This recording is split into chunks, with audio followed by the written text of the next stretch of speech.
নমস্কার। কালী পূজায় শীঘ্র বিবাহের উপায়।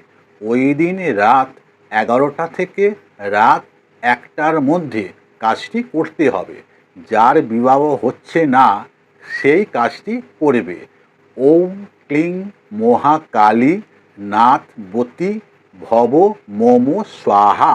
একটি লাল কাপড়ের উপরে কালীর ছবি রেখে ঘিয়ের প্রদীপ জ্বালিয়ে 5টি লাল জবা, চিনি, গুড়, চাল ও একটি নারকেল এবং মাখা সন্দেশ মায়ের পায়ে অর্পণ করুন এবং 100 বার মন্ত্রটি জপ করে মায়ের কাছে জীবনসঙ্গী চেয়ে নিন।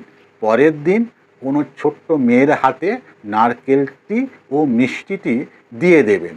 গোলাপি রঙের বস্ত্র পরে কাজটি করবেন। 40 দিনের মধ্যেই যোগাযোগ আসবে।